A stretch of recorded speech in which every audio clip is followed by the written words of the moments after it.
Well, Nimish Patel works for Saturday Night Live. He is the, in case you're keeping track, the first Indian-American cast member on that show. You'd think that would make him a hero to the pro-diversity crowd. But instead, Patel is a villain tonight. Why? Well, he recently made the mistake of going to Columbia University, where all the impressive kids go, and did a comedy set briefly before he was booted off stage. He told a joke that began roughly this way. Being gay can't be a choice, he said, because, quote, no one looks in the mirror and thinks, this black thing is too easy, let me just add another thing to it, end quote. Now, is that a funny joke? I don't know. Your call. But it's not really attacking anybody. It hardly seems vicious. But you can't say that in 2018. So the question is, what exactly can you say?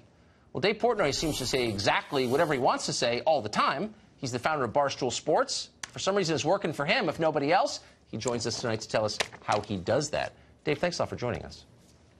So, am I missing something? I didn't think it was a particularly hilarious joke, or maybe there was more to it. He got yelled off stage before he could finish. But that didn't seem to me to cross any kind of obvious line, or am I missing the lines, I guess? No, I thought that was a pretty good joke. The name of the event, by the way, I think was Culture Shock Reclaim. I mean, if you go to a comedy club and you have shock in there and that offends you, you probably shouldn't be in the comedy club. Very, very odd set of circumstances to actually being paid or whatever to go to this event and be offended by any sort of joke. And like you said, that was a nothing joke. I mean, I think it's well written, but he had to be the most surprised guy in the room.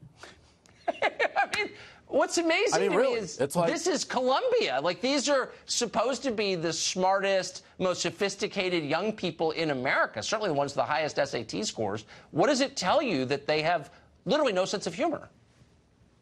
Well, I mean, that actually doesn't surprise me about the Ivy Leagues. I don't know where you went, Tucker. You seem like you could be an Ivy League guy with the bow tie and all that. But it's but Ivy League guys, I mean, they're stuffy, no sense of humor. That's kind of the stereotype. But then you have the other side of it. I mean, there's certainly, like, the Harvard Lampoon is certainly famous for pushing boundaries and things like that. I don't know what this club was. It was Asian Allegiance of something. Again, you can't name the event Culture Shock, and then when somebody says a pretty vanilla joke in the scheme of jokes, get upset. Very odd. He just had to be shocked. Like, whoa, what did I say? He probably didn't even know. So I've asked you this before, but I can't get enough of it because I think it's so interesting. You run a site, it's one of the most popular, and I would say also one of the best on the internet, where you seem to say pretty much exactly what you feel like saying, and all your writers, Francis Ellis, one of my favorites, on your site, have the same attitude. And you continue to do it without being forced to stop. How do you do that? How do you carve out that freedom in a world where there isn't any freedom? Yeah, we built that. Again, we're not a slave to our advertisers. That's a huge thing. So we don't get caught in the winds of public opinion and things like that. And it works for us. And to be honest, we've come to now accept in this environment where people get mad about jokes like that, we're just going to stay true to what we do. And there is a big market for it. And there's always going to be haters. And a lot of times the haters don't even know what we do. Tucker, I've been called, like, anti-Semitic a million times. I'm Jewish. So, you know, people just don't know what they're talking about. But I get that like once a week. When someone says, Dave Portnoy, you anti-Semite, how do you respond to that?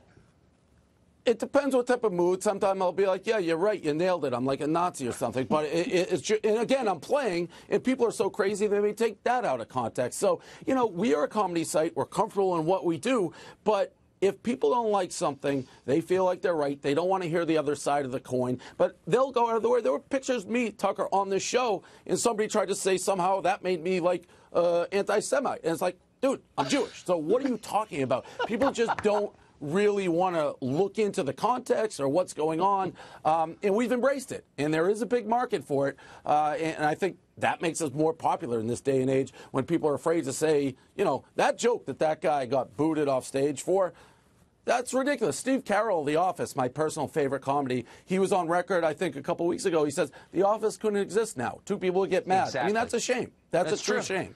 But you tell the truth and you're winning anyway. That's why you're an inspiration to the rest of us. Dave Portnoy, El Presidente, great to see you. Appreciate it. One Democratic lawmaker says she has cracked the code that explains why Democrats aren't winning more seats in the Congress. We'll tell you what she's discovered next.